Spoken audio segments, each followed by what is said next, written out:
ಮಂಡ್ಯದ ಹಾಲಿ ಸಂಸದೆ ಬಿಜೆಪಿಯನ್ನ ಸೇರಿದ್ದಾಯ್ತು. ಹಾಗಾದ್ರೆ ಇನ್ನು ಮುಂದಕ್ಕೆ ಮಂಡ್ಯದ ಪ್ರಚಾರ ಕಣ ಹೇಗಿರುತ್ತೆ? ಇನ್ನು ಮುಂದೆ ಪ್ರಚಾರ ಕಣದಲ್ಲಿ ದೋಸ್ತಿ ಆಟ ಹೇಗಿರುತ್ತೆ? ಮಂಡ್ಯ ಪ್ರಚಾರದ ಅಖಾಡಕ್ಕೆ ಧುಮುಕಲ್ಲಿರುವ ರೆಬಲ್ ಲೇಡಿ ಸುಮಲತಾ ಮೂಲಕ ಎಚ್ಡಿಕೆ ಪರ ಪ್ರಚಾರಕ್ಕೆ ಬಿಜೆಪಿ ಪ್ಲಾನ್ ಮಾಡಿಕೊಂಡಿದೆ. ಒಂದೇ ವೇದಿಕೆಯಲ್ಲಿ ಎಚ್ಡಿಕೆ ಸುಮಲತಾ ಮೂಲಕ ಪ್ರಚಾರ ನಡೆಸೋದರ ತಂತ್ರವನ್ನ ಬಿಜೆಪಿ ಹಾಕೊಂಡಂಗೆ ಕಾಣಿಸ್ತಾ ಇದೆ. ಸುಮಲತಾ ಪ್ರಭಾವದ ಮೂಲಕ ಕಾಂಗ್ರೆಸ್ ಹಣಿಯಲು ದೋಸ್ತಿಗಳ ಚಿಂತನೆ ನಡೆದಿದ್ದು, ಸುಮಲತಾರಿಗೆ ಸ್ಟಾರ್ ಕ್ಯಾಂಪೇನರ್ ರೂಪದಲ್ಲಿ ಪ್ರಚಾರ ಮಾಡಿಸೋಕೆ ಪ್ಲಾನ್. ಮತ್ತೊಂದು ಕಡೆ ಮುಂದಿನ ವಾರದಿಂದಲೇ ಅವರು ಸುಮಲತಾ ಅವರ ಸುನಾಮಿ ಶುರುವಾಗುತ್ತೆ ಮಂಡ್ಯ ರಣಕಣದಲ್ಲಿ. ಹಂಗೆ ನೋಡೋದಾದ್ರೆ ಹಳೆ ಮೈಸೂರು ಲೋಕಕ್ಷೇತ್ರಗಳಲ್ಲೂ ಕೂಡ ಸುಮಲತಾ ಅವರು ಭರ್ಜರಿ ಪ್ರಚಾರ ಮಾಡೋದ್ರ ಮುಖಾಂತರ ಮಂಡ್ಯ, ಮೈಸೂರು, ಹಾಸನ, ಚಾಮರಾಜನಗರ, ಬೆಂಗಳೂರು ಗ್ರಾಮಾಂತರ, ಬೆಂಗಳೂರು ಉತ್ತರ, ತುಮಕೂರು, ಚಿಕ್ಕಬಳ್ಳಾಪುರ ಕ್ಷೇತ್ರದಲ್ಲೂ ಕೂಡ ಸಿದ್ಧತೆಯನ್ನ ಮಾಡ್ಕೊಂಡಿದ್ದಾರಂತೆ.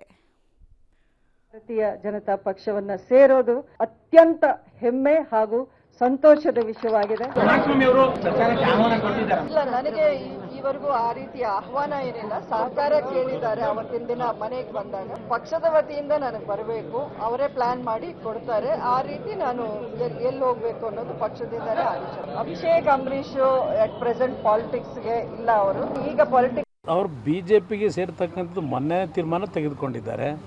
ಬಹುಶಃ ಅವರ ಸಮಯ ನೋಡಿ ಅವರು ಯಾವಾಗ ಚುನಾವಣಾ ಪ್ರಚಾರಕ್ಕೆ ಬರ್ತಕ್ಕಂಥದ್ದಕ್ಕೆ ಒಂದು ಸಮಯ ಕೊಡ್ತಾರೆ, ಆಗ ನೋಡಿ ನಿಗದಿ ಮಾಡ್ತೀವಿ. ಅವರು ಬಿಜೆಪಿಗೆ ಸೇರ್ತಕ್ಕಂಥ ಸುಮಲತಾ ಅವರು ಅಧಿಕೃತವಾಗಿ ಬಿಜೆಪಿಗೆ ಸೇರಿದ್ದಾಯ್ತು. ಇದೀಗ ಕುತೂಹಲ ಮೂಡಿಸ್ತಾ ಇರೋದು ಮಂಡ್ಯದ ರಾಜಕೀಯ ಕಣದ ಕಲ್ಲರೇ ಬದಲಾಗುತ್ತಾ, ರಂಗೇ ಬದಲಾಗುತ್ತಾ ಇವ್ರ ಪ್ರಚಾರಕ್ಕೆ ಇಳಿಯೋದ್ರಿಂದ ಅಂತ.